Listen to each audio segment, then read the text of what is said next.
Welcome to abombtozzzax. With me, Colin Holt. And my friends, Dan Snellgrove and Jamie Firth. Here they come!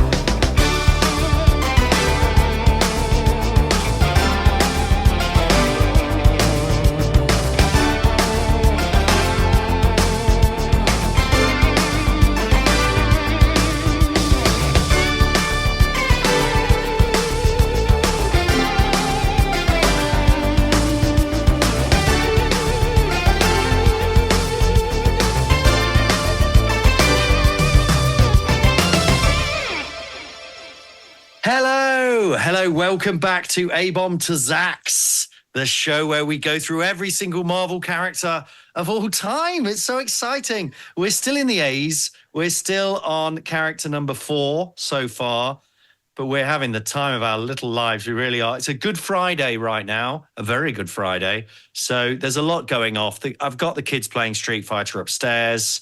It could go wrong. I've told them, don't come down unless someone's actually injured, is what I said, or unless, that sounds harsh, doesn't it? But, you know, and I don't mean in Street Fighter. But anyway, they're having a lot of fun up there, I think. But right now, that's not what you want to hear about. You want to hear about Marvel Comics. I've got with me lovely Dan Snellgrove. Say hi, Dan. Hello. Hi.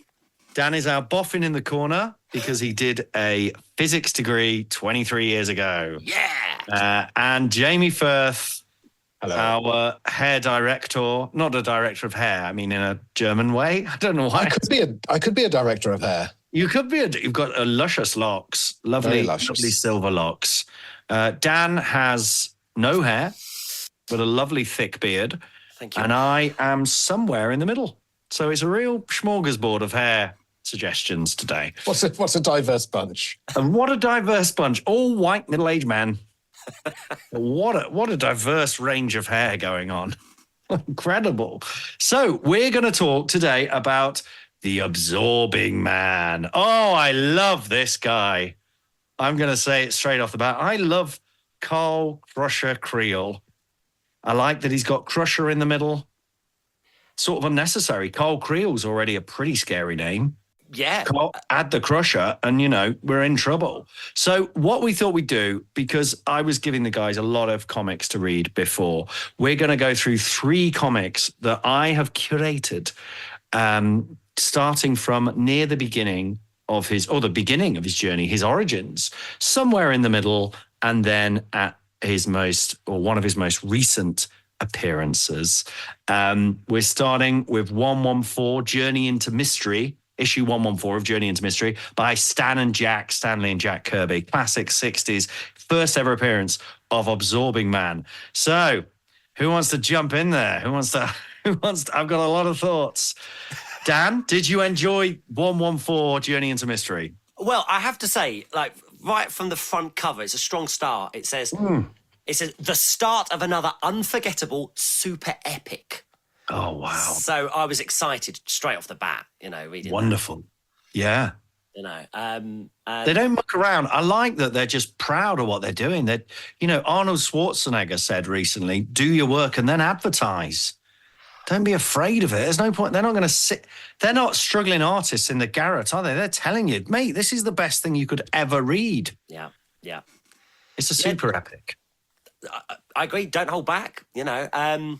So there I was swiping away, and I was confronted by a bald man with a beard.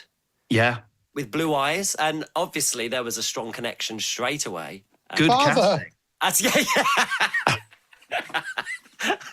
I did say, I think on last week's episode, I said Dan would be perfect casting for the Absorbing Man. But then I read his first appearance, and he looks like an absolute freak. He really does. I've written somewhere in my notes, in the past, essentially what they think is just bald people are monsters. Yeah. Aren't they? To someone reading a comic, if you don't have hair, you're just a thing. You're like something that should be locked in a zoo. I mean, I lost it 20 years ago, and I remember back then, before that, yeah, I was a nice person, but then it all changed. The hair fell out, and You know, I had no started regard. swinging that great big ball and chain everywhere you went. I did. I couldn't help myself. I lost all regard for society. So the ball and chain, right? I'm going to jump in with the ball and chain. He starts off, I sort of couldn't quite work it out, right? But he starts off in prison, Carl Crusher Creel. It's a Thor story, by the way, Mighty Thor. He starts off in prison. I've got some notes about the comic itself, but he's created by the worst of origins in many ways. And it's literally just Loki goes, oh, I really want to mess up Thor's day. Oh, he tries to make Thor weak, doesn't he?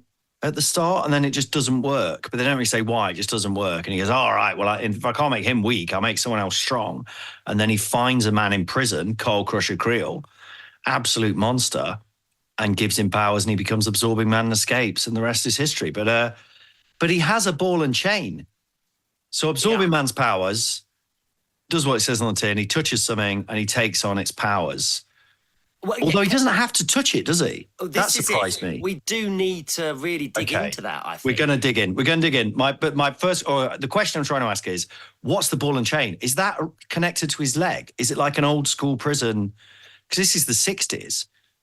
And in the 60s, did they literally just put a ball and chain on a prisoner? Because he's in the canteen, isn't he, as well, when it happens? Yeah, I think He had to drag that ball and chain to lunch. I think in Hollywood terms, it's like, oh, prisoners have ball and chains. That's how they work. So I think in reality, they only ever had those when they were like outdoors on like, you know, the chain gang when they were smashing rocks, and it was to kind of keep them in place. And then when they got them back to the prison, it's like, okay, you're in a prison.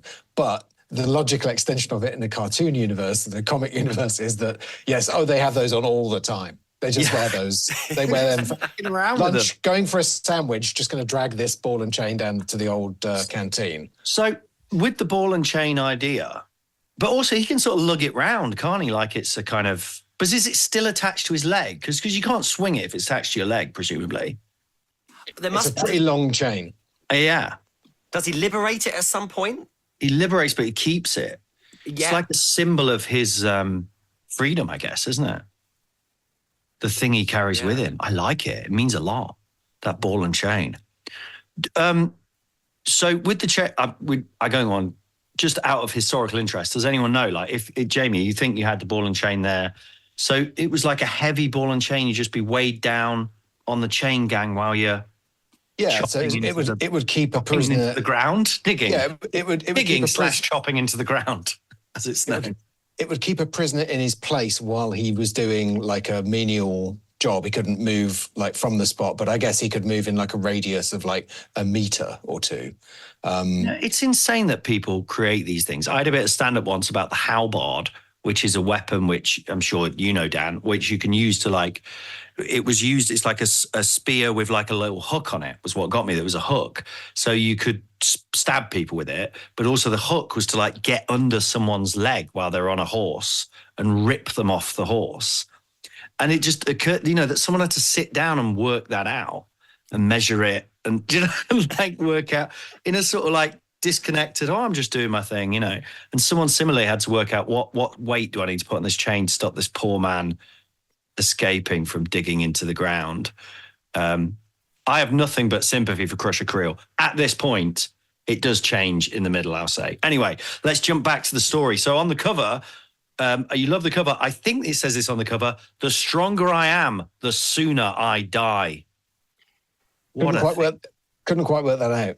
Doesn't come into the show, doesn't come into the book, does it? No, not at all. At first I thought... Maybe Stan was just saying that. He's just about himself. I don't know. Well, later on, Thor does actually say something similar. Mm-hmm. When he reflects upon Absorbing Man's powers.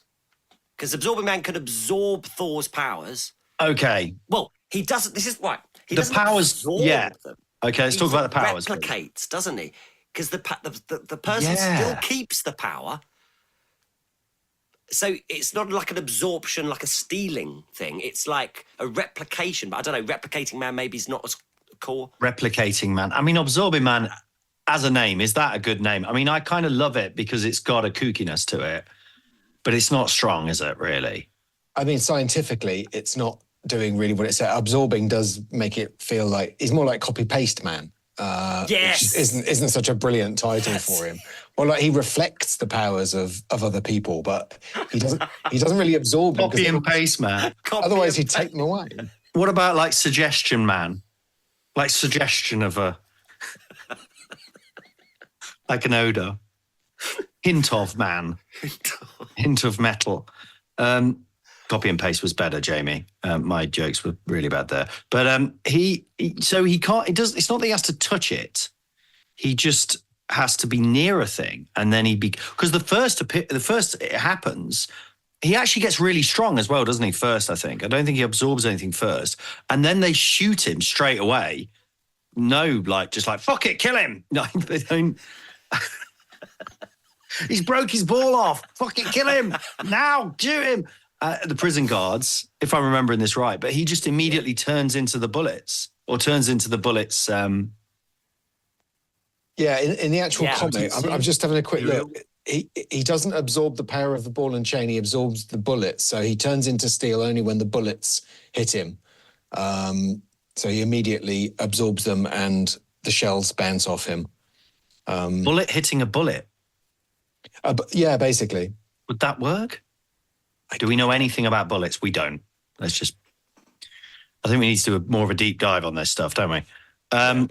So I love it. I love him. Can I ask? I'm already. Yeah, go on, Dan. Please jump in. I was wondering at that point if whether his power came with intent. Does he intend to change, or does it just happen? So, it for seems instance, to jump between, doesn't it? Otherwise, he'd just be everything at once. Exactly. Does Be he like turn into wood paper and metal when he reads a and- book? Or air. Does he just become air? No. But I don't think you read the one after this, but I think from memory, Thor beats him by surrounding him with something like air, as in a whirlwind. But then this happens in this one, and then he sort of dissipates into nothing, is I think what happens to him in the end. Because this comic actually doesn't end with Absorbing Man being beaten, does it? It's sort of, Thor just suddenly gets teleported to Asgard, which is a weird twist, but I liked it. It's like a game of rock, paper, scissors where they just basically keep rock versus rock, paper versus paper. And then eventually they just decide, well, no one's going to win. So we need to end this somehow. We haven't thought this through. We didn't get to the end of the comic. So just send him to Asgard. I was wondering that. I thought, from a story perspective, I thought they would take it into Asgard so that he would face Loki himself, find out what was going on, go to the source, basically. Yeah. I think that was the idea. I mean, we don't know. We didn't read ahead. No, you only read 114. Yeah. But I guess that's what they were going for. So I just want to jump in at the start of this comic. I loved that Thor is facing this random agent dude who looks really weird and is driving a sort of souped up race car.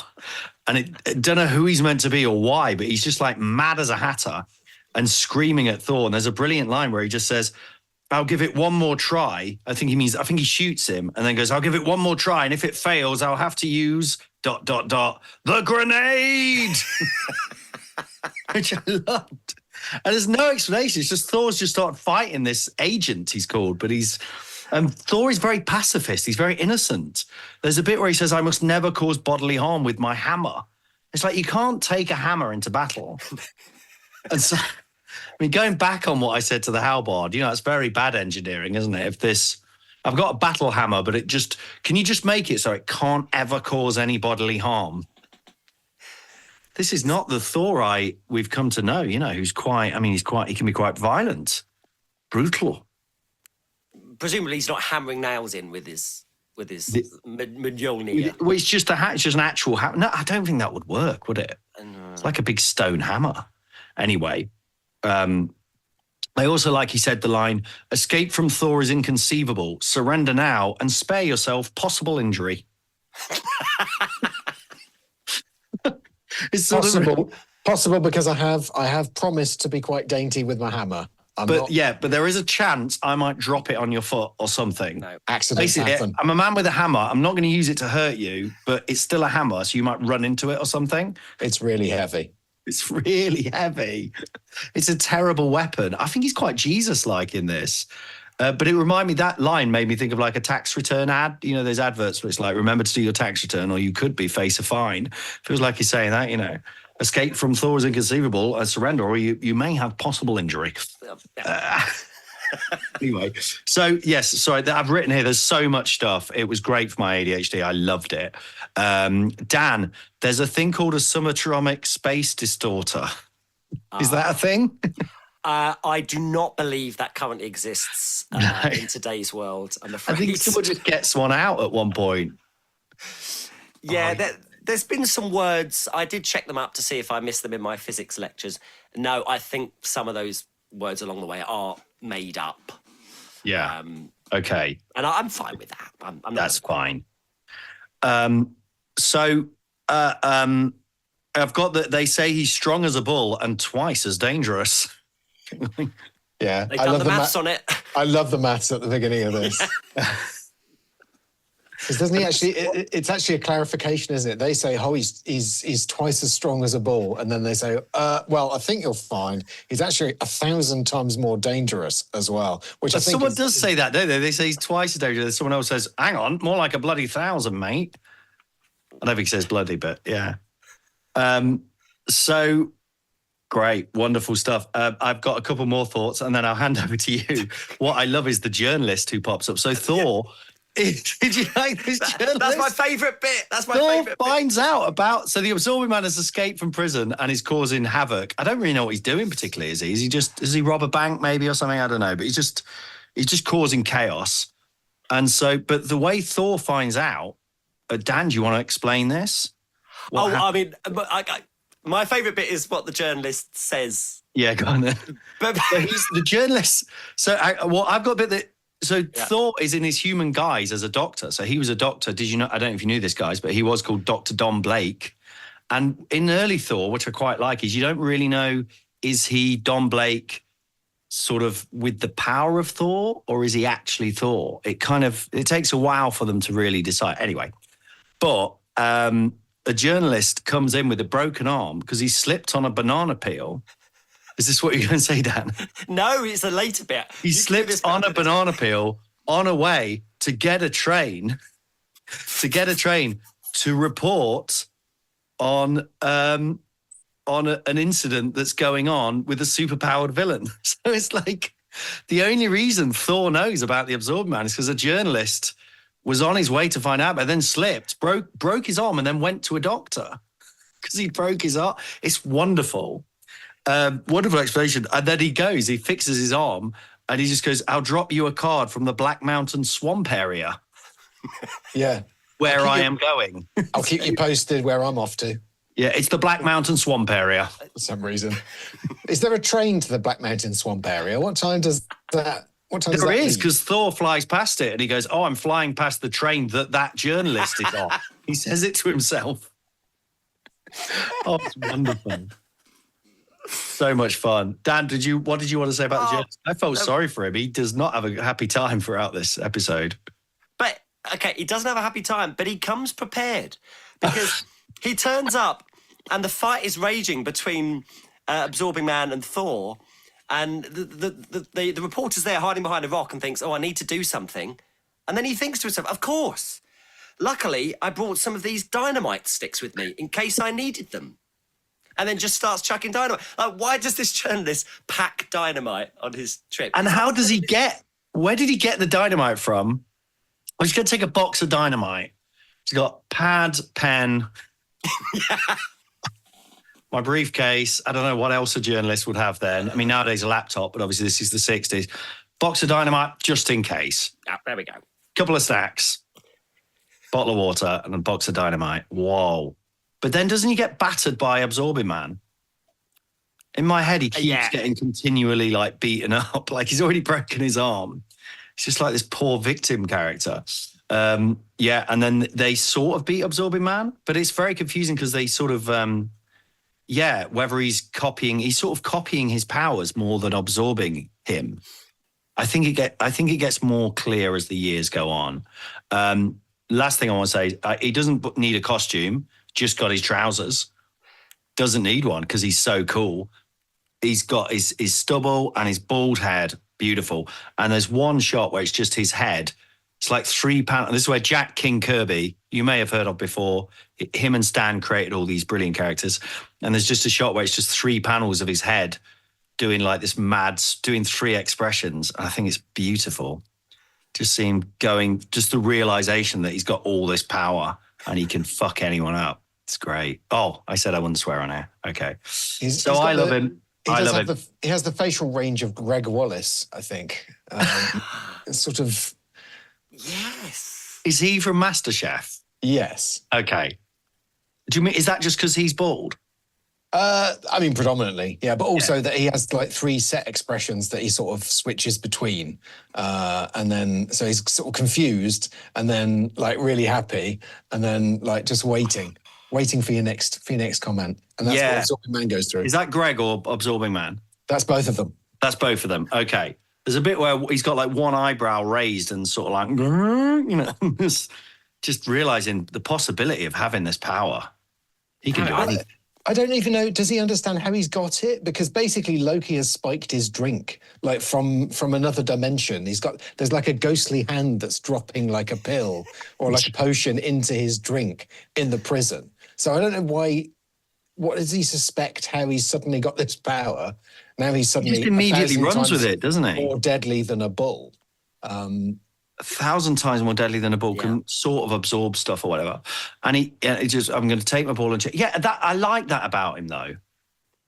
Would you say it's illogical? Would you rather see like a modern day one where he kind of sat around and was like, what's going on? And kind of, I like that he just immediately goes, fuck it, I'm getting out of prison and I'm going to smash everything up, cause chaos.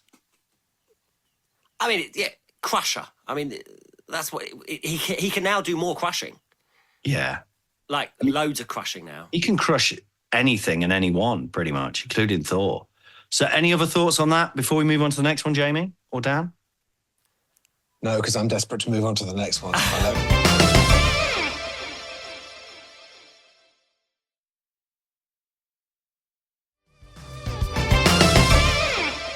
So the next one was Avengers 183 by David Michelini, I think you say, and John Byrne, who you'll come across again. John Byrne, quite a legendary artist there. So in this, it's the return of the Absorbing Man. Guys, what are your thoughts?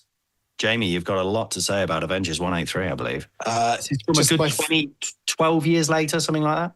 My favourite moment, let's not even mess around with what it's about. We know what it's about. It's about crushing and getting involved. And he does. But there's a lovely moment where he goes down, he's waiting for a ship, and he goes down, he's sitting in a bar, and he gets into a fight. Mm-hmm. And he's clearly incredibly powerful. And yet there are 3 sailors in the, that'll be someone at my door. Could be Absorbing Man. We don't know. What? Is someone at your door? Oh, you couldn't hear that. It's all right. Maybe no, I didn't hear. Oh, there's a doorbell. I hope it's not. He'll crush it. So, Absorbing Man is in a bar and he's absolutely tearing up the place. And then there's 3 blokes who are like, I reckon we could take him. Yeah. I reckon the 3 of us, if we like together, we could take him. And they get absolutely pummeled. The next shot is them being blasted out of the building, isn't it? Thrown out through the window. Me, those 3 guys' biggest heroes. Defenestrated. Oh, yes, defenestrated. That's what happens to them. Yeah. But good on them for giving it a go, you know. I don't think I'd get involved there. I mean, they probably had a few drinks. So what's that? At the start, he like reabsorbs himself or something. Hasn't he turned into some gas or something like that? And then he like... Is this where he reforms, like sort of like the T-1000, all these like little bits? Yeah. Oh, that's it. From the rubbish tip. Yeah. It's the rubbish from Avengers Mansion gets dumped in the tip, but amongst that is glass. So he's been turned into glass previously, an episode we didn't see, and then the glass forms back together and makes him. And he says, "Oh, I was just waiting for all the glass to get back together." And there's that lovely bit. I mean, that could have been forever. That was a long. It could have been forever, but thankfully, the event, there's a scene where the Avengers actually help the rubbish guys, the refuse collectors, by putting their rubbish out, and they like speed up the process. Beast sort of leaps and goes, "There you go, guys!" And Iron Man swoops in just to sort out the recyclables. You got your glass over here, your plastics over here. I thought the recycling men were quite, oh no, not recycling. This was a long time before recycling, I suppose, wasn't it? But they were they were quite surprised by the Avengers, which surprised me. I thought they'd know who they were by this point. But they were like, what? You know, we're just cleaning up the rubbish, you know. And it says like, one of them goes, get in the truck and drive. And then the omniscient narrator says, and drive they do. Which I thought was a necessary bit of narration. Not sure what that did. But I mean, how the mighty have fallen. He's gone from bashing Thor to suddenly just being some broken up glass in a fucking dump. Sorry for swearing. Good Friday, you know? Yeah, it's Good Friday. Yeah. It's the day for swearing. But he's not so nice in the... I mean, he's not nice in the first one, but he's kind of cartoony, bit like Bluto. Is it Bluto from Popeye? Yeah. He had that feel in the first one, whereas now he's a bit... He's not... I mean, there's a woman who he keeps calling Chippy. I didn't get that. Where does the Chippy thing come from? Is that... I think Chippy's like an old word for like honey, you know. Okay. I don't think it's a nice, I think it's quite a derogatory word. And what is that clothes shop she's in? It's only got a hat and some trousers. It's literally just got a hat. Trousers. Oh, and yeah, the trousers happen to be the same trousers as he wore in prison. He goes, oh, these look like the ones I wore in prison. Again, just let it go, move on. Stay in prison if you love it that much. He's got his ball and chain, his bloody trousers. I think that's where he's happy. I think his whole journey is to try and get back in prison. But he keeps getting glass and thrown in the dump. I love the fact that he's like, oh, I need some money for this trip. And then there's such an insignificant amount of money. With his power, you know, you'd think there were bigger targets out there than a small clothes shop where he's going to get some trousers and a bit of cash from the register. His powers could do anything.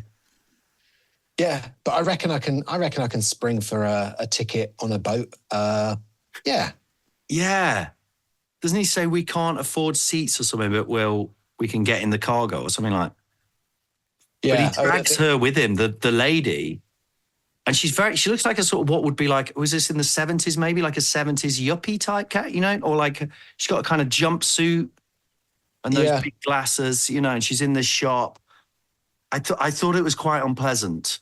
I didn't like the way he just went. He said something like, so I can have some fun or something. Yeah. Yeah. Oh, I've gone off your Crusher.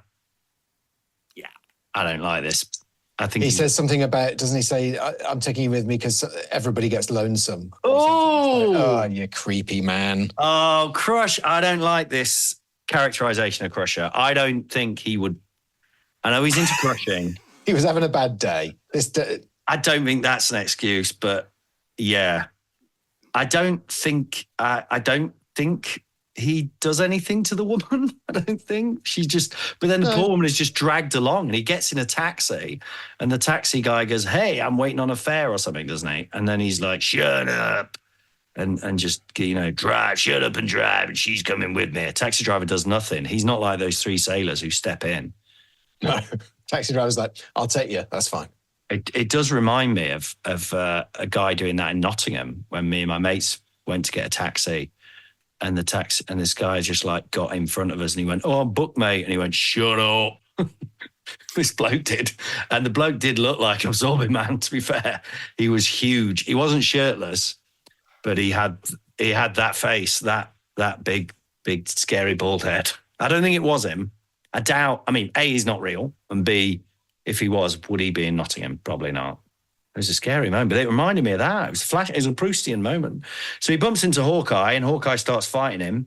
Can I say, Colin? Sorry, yeah, please say whatever you want, mate. I mean, you have, you know, quite rightly, you've sort of gone a bit hard in on him and said, look, what he did with that poor woman was bad, right? But then I think he makes up for it a little bit in the taxi because he doesn't just skip the fare. Out of the it was $5.75, I think it was, and he gives him $5. Yeah, so well, he gives him $5 first. He goes, here's a $5, keep the change. Yeah. And then the taxi driver says, it's actually $5.75, which is quite bold. Quite brave. And Carl just, what does he say? He says, I said, keep the change. Right. He re-emphasises that. So I don't know if he saw the little meter. Oh, maybe they didn't have a meter then, actually, in the 60s. But I'm just saying his crime was limited. His crime was limited to stealing 75 cents. So you think it's could all have right stolen. to kidnap a woman in case you get lonely I'm doing the maths. If- I'm not sure. if you pay the right taxi fare? Or almost the right taxi fare. Almost. The majority of the taxi fare. Yeah, I mean, there's good and bad in everyone. I feel like Carl Crusher has gone downhill big time with this. I was not happy about this issue, I got to say. I mean, these days he'd have a terrible Uber rating as well. What, the taxi driver or Carl? Carl, he'd be right downvoted. Carl. Yeah. I had this back. The guy got in and he gave me 5 Oh, cents. that's true. Oh, yeah, because as a passenger, you get rated, don't you? Mm. Carl Crusher Creel, but you'd be scared. Now, he turns into a lot of things in this, and I've written down some of them. He turns into glass, or he starts as glass, turns into formica. Yeah.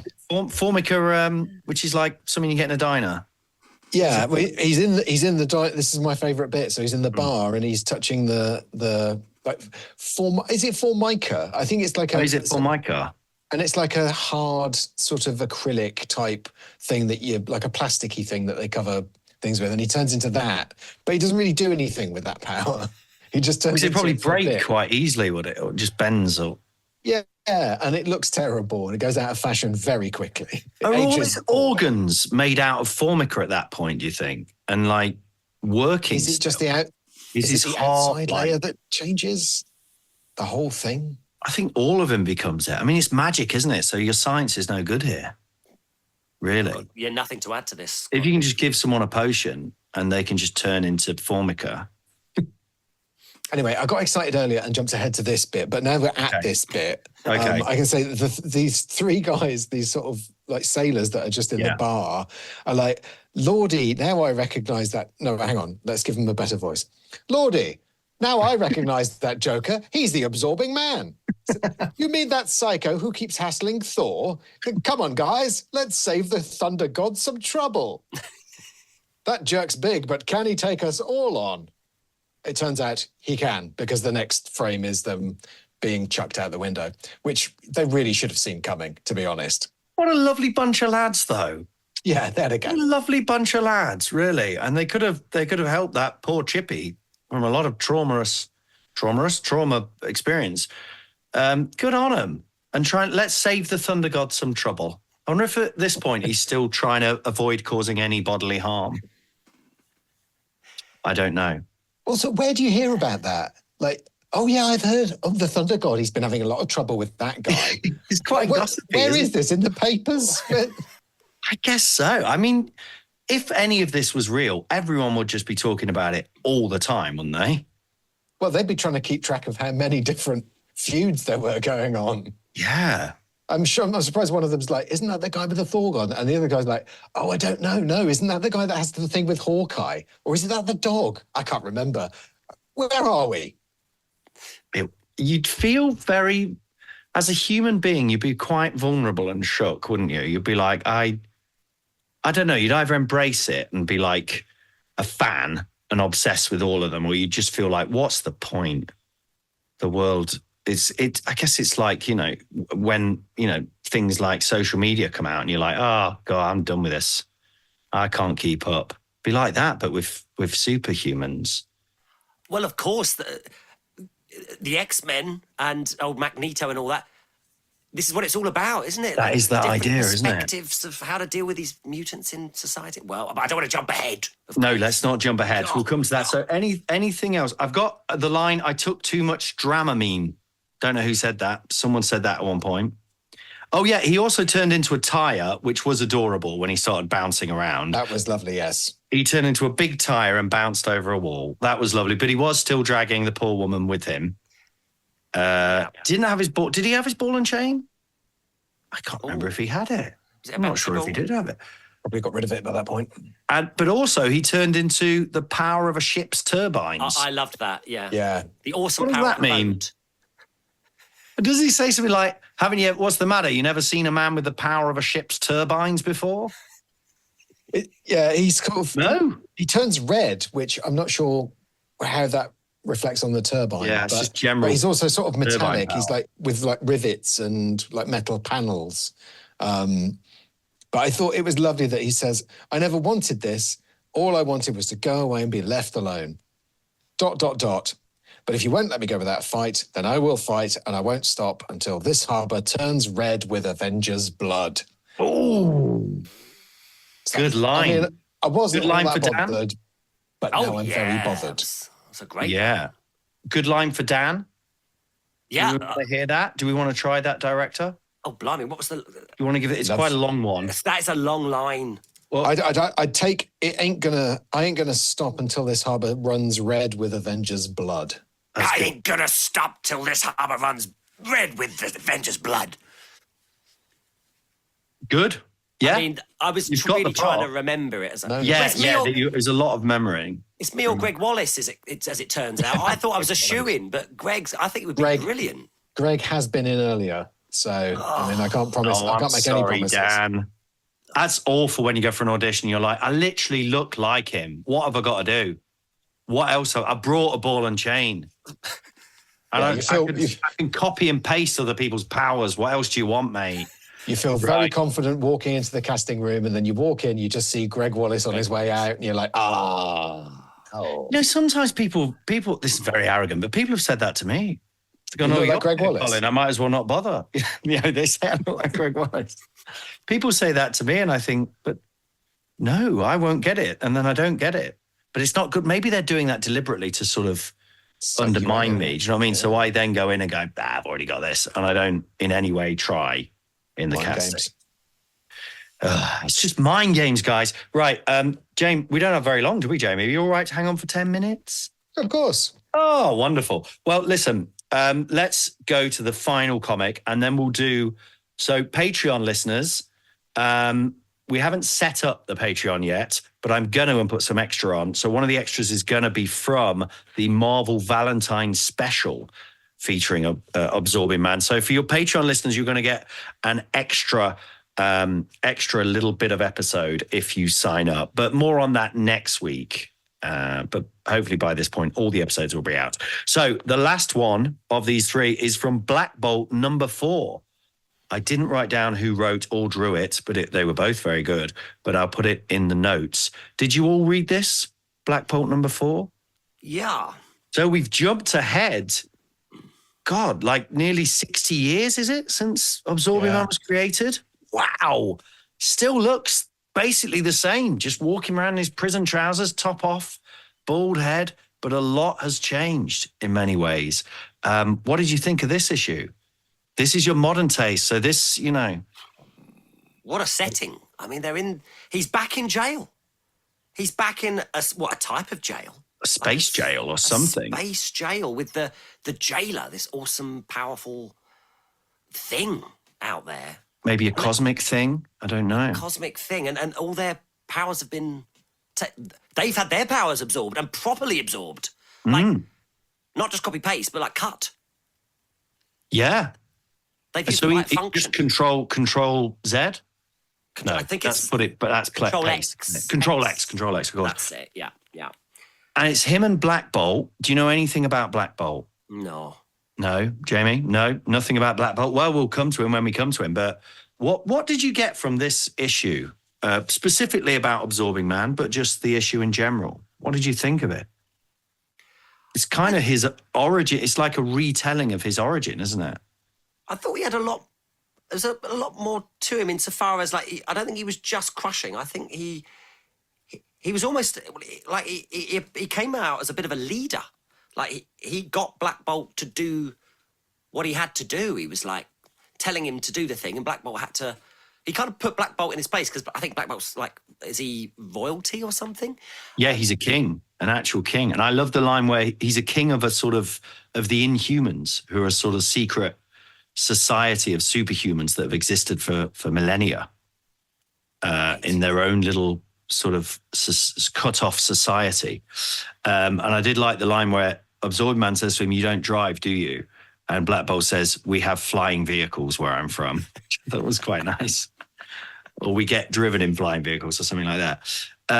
But yeah, so they're tied together to this machine. I think is the oxygen? Yeah, the oxygen's going, so they're dying. And Black Bolt, so he can speak. The famous thing about Black Bolt which you'll find out when we come to him, is he can't speak. Because if he speaks, his voice is so powerful, he'll destroy everything in front of him, basically. Gosh. Possibly the world. So this is a rare moment where he can speak because his power has been taken from him. And he says, hold the oxygen, absorbing man, stop speaking. But absorbing man keeps talking, and he basically just tells him his life story. And what did you think about his origin? It sounds like he had a tough upbringing, didn't he, poor guy? Some explanation as to why he was, although he loved his mum, and I love the drawing of his mum. I love the way she looked like a real person, in the way in comic books people rarely look like real people. Loved his mum. She was lovely, but she dies. Heartbreaking image of him as a little boy holding the flowers. It's all told in flashbacks. And then we find out his dad is like an abusive, sort of beats him up and stuff, which I think, makes me think maybe he wouldn't. I don't think he would have been like the way he was to that woman. Maybe, I don't know, because I feel like he has the wrong comic. I think he has respect for women. Did you? I read the one before that, I think. Oh no, you didn't read Black Bolt 4. I think I read number 3. Oh no, he was in it. I think I read 3 as well. Oh no. I think that was what was on the list. Oh, I think I originally put 3 and 4 and then took 3 out. I thought that meant 3/4, so I only read. Oh, okay. That's all right. We read 3. It was good. You like 3? Yeah. Okay. Yeah. Okay. So, is Titania mentioned in 3? No. Oh, okay. Okay. Well, I mean, this is kind of the final piece of Absorbing Man, which you don't know about, say. During this series called Secret Wars, which I told you to read originally, then I started reading it, and it's the most boring thing I've ever read. And I was just like, I've just come to the conclusion, I'm a 45-year-old man, I'm never going to read Secret Wars. It's something I've wanted to read since I was a kid. I've decided, no, I'm not going to do it. And that felt quite liberating. Anyway, he meets there a woman called Titania, who is a supervillain, who's just strong, basically. But it's a lovely thing because it's a rare thing where you've got a supervillain with a wife and just quite a happy marriage, which again goes against his horrible behavior in Avengers 183, I feel. But he's just a very happily married man who really loves her, and it's so sweet. I mean, seeing as all of this confusion about the Black Bolt incident, although I must say, I love the fact that he used the word rubes. I love the word rube. Whenever that gets mentioned, it's fantastic. And he also says, you might be hot spit back home, pal, but here you're new meat. I quite enjoyed that as well. New meat. New meat. Like that. But yeah. Good dynamic, having a sort of powerful king and a, low level blue collar. Is it blue collar? Is that the right phrase? Kind of villain, but he actually learns from the villain who's a lowly sort of ex-con. Lovely dynamic. Well, tell me a bit about that issue if you want, gang. I mean, that was the highlight. That's basically them working their way through this kind of weird prison scenario to get out. And it sounds like the real action happens when they do. Well, the one I read, they've been captured and put in this airless room where the oxygen's going, and they're just stuck there. So maybe that's the previous one then. Oh, I don't know, but no, I don't think so, because Absorbing Man basically tells him his whole life story because they just sat there. And well, I'll fill you in quickly. I mean, it's beautiful artwork. It's really incredible. You see him like growing up, just the same shot of him, but as a little boy, just looking really angry. Then a teenager looking really angry. Then a young man, hair gone. And what happened was his dad was violent to him. He ends up running away, but he's a big tough guy already. So he ends up being a wrestler, I think, or a boxer. No, that's it. He ends up being a boxer. And he was good at scaring people, is what he says. And then he gets picked up by the Owl, who's another villain, which is I like the sort of crossing the villains. And he ends up doing horrible work for him. What's it called? Where you... enforcing, yeah. Like going around and breaking legs and stuff. And there's a really... And then he keeps doing that until he gets his powers, and then all that stuff happens.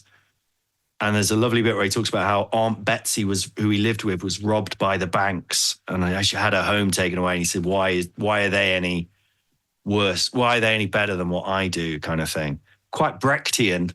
It's good stuff, guys. I suggest you have a little read.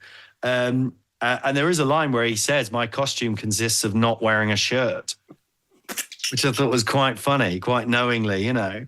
But anyway, yes, so his mum dies young. He loves his mum. He's sort of beaten by his dad. He ends up in this horrible world of crime. Then he meets Titania, and she changes his life because even though she's a baddie as well, just having love just makes him. It's a beautiful little story. But there's a bit at the end where he talks about Black Bolt's like, "You are a good man," or whatever. He says something like that to him, and he says, "Once I punched an old woman in the face." He says something about how he can never forgive himself. He says because when he used to enforce people, he punched an old woman in the face, and the thing is, it just made people like him more because they were more scared of him. Because it's like, this guy's so mad. He'll just punch an old woman in the face. It's really dark. And then at the end, Black Bolt escapes and leaves him. And it's like he's abandoned again. And he literally says something about, "Yeah, that's what always happens to me," or something like that. Oh my God, it's operatic. Okay, well, I'm sorry you didn't read that one, guys. But That sounds really good. read it again if you want. I've got time. I've got to read the next ones. Yes. So what was did you enjoy those three generally? Favorite of the three? I mean, I really liked that setting. What we've just talked about, that sort of weird jail setting thing, and absorbing man's powers were absorbed. I thought, oh, okay, it's quite interesting. Yeah. That comic felt to me like with the sort of thing where I turned over 2 pages at once, where I wasn't like, hang on, who are all these people? I like the first one. I'm really enjoying the kind of earlier 60s, 70s type Genesis stories. The origin. I love spike that guy's drink and make him an absolute monster. Yeah. I thought the cartooniness as well, like you said, just like creating this, that anything can kind of happen, but it's fun. It doesn't really matter. Maybe it's like things should always be that. Maybe. I don't know. Like think so. Avengers, especially like with the woman and stuff, it's like, oh, this is too real and just horrible. But it's not real enough to be like the one I just told you about, where it's actually good. You know, it's just like, ugh. Although I have to say, I've not seen all the films, but I know I was going slightly off topic, but Logan I really liked, and that's really dark and yeah. I think it did something. So I think comics can do stuff with like deep and dark stuff. Yeah, subject matter. So I mean, this is why I love comics, because they go everywhere, and you can get your fun, silly Popeye type one feeling, and you can get your dark Watchmen, Logan type thing. Is it making you like Marvel Comics? Whoa, hang on a minute. Okay. Let's not jump the gun yet. Okay, so that's Absorbing Man, Carl Crusher Creel. By the way, he has sort of appeared in one film. Can anyone tell me where he appeared? But it's a dreadful interpretation. Was it MasterChef the movie? Yes. Yes. Master Chefs of the Universe. It was, it's Ang Lee's Hulk. Do you remember that one? Which was really weird. It was, do you remember it at all? So it's the one with Eric Bana. Okay. It's got some great bits in it, but it's generally considered not great. But there's a bit where his dad, David Banner, I believe, becomes the Absorbing Man. And I really hate being too much of a nerd, but I hate it in movies where they do things like that, where they're like, oh, we're just making his dad Absorbing Man. It's like, yeah, but you've got Carl Crusher Creel. Why would you do that? That's just so crap. That's so crap. Because Carl Crusher Creel is so good as a character and there's so much fun. The thing is, he's not like world threatening enough to be like the villain in anything. If he is in a movie, he's only ever going to be the kind of guy they beat up at the start or something. He's going to be, ironically, he's going to be the equivalent of that agent at the start of Thor in his race car. Yeah, to use the grenade. Who on the front of that comic it said, whose superpower is possibly the most unbeatable of any living mortals. I think we said this about Abomination, that I think the front of that comic almost did exactly the same thing. That like it's the most powerful thing that we've ever seen. It's like, until next week when there'll be something else. You thought 1,000 bulls. You wait till you see Mr. 10,000 bulls next week. He's as strong as 10,000 bulls. Hang on, we're just checking. Yeah, it's 10,000 bulls. Right, let's give this guy some ratings. I can't remember the categories. Likeability was one, I think. Right, so he swings, doesn't he? He's got some like the last comic you described. I think you could really, attach and like him. But then he does kidnap a woman so he's not lonely anymore, which we think is a bad thing. It's a very bad thing. It's possibly the most bad thing. So it's hard to say, isn't it? But I'll be saying I'm going to go 7. I think he's quite likable. I think. Yeah, okay. Generally likable. And likable but flawed. We sort of just see that as some quite bad writing. Yeah. Okay. Longevity. Yeah, longevity. I mean, once you get over absorbing things, but then there's a lot of things to absorb. I mean, if you get into like coat hangers, kitchen roll, I mean... The list is endless, really, isn't it? What surprised me, though, it wasn't like each episode was like, oh, now he's absorbed this. It was like they were just fighting any villain and he was just, do you know what I mean? And then he goes, now I'm as strong as a ship's turbine. What? I think they could have done more with it, to be honest. I think it's a really good idea. Yeah. And there was one bit where like the police were shooting at him and he touched a wall and became brick. And I was like, strange choice, because you were already metal. But the art was really cool because it had like the cement lines in his body and stuff. And yeah, you could have really a lot of fun with that. Definitely. Okay, I'm going to put longevity 6. What were the ones? Originality. I mean, are we talking about Carl Crusher Creel or? I mean, he starts as a caricature, doesn't he? Just a baldy. Yeah. Sorry, Dan and me and just a baldy. Just a monsters. Just a hack criminal with no. Okay. Yeah. I like the power. I think there's potential in that idea. Yeah. All right. All right. Let's go 7 again. Can't remember any of the other categories. Coolness. I mean, he's pretty cool at times, but he does stuff that isn't cool. I think. Oh yeah. Man, if only that wasn't there. A shirtless man in some trousers. But those trousers he's wearing in Avengers, which are like prison trousers, but they're actually like sort of sexy, rubbery trousers, aren't they? That are from some sort of boutique, high-end. But is that when from he absorbed the tire and became rubbery trouser man? Yeah. Okay, he's turn on a sixpence. He's pretty cool. I'm going to go 7 again. And what lastly was realism. Was the last one. I know adorability was one. Realism. Adorability isn't. Why are we doing this? You keep introducing. Why am I making you do this? Realism. It's not that real. I don't think. I was going to say I'm not the science man. I'll let Dan handle that. But it does seem like that's not. Again, are we talking real. Science or characters? Because character-wise, I think he's a more realistic character than any we've had so far. So, but I can confirm not all bald people are evil. I'm going to say that as a not all bald people. No. Yeah, I would say that is fact. Not all bald people are evil. No. Yeah. Gandhi. Most evil. But let's say we're not making a judgment on Greg Wallace at this point. Okay. The jury's out. All right. I'm gonna give him 2.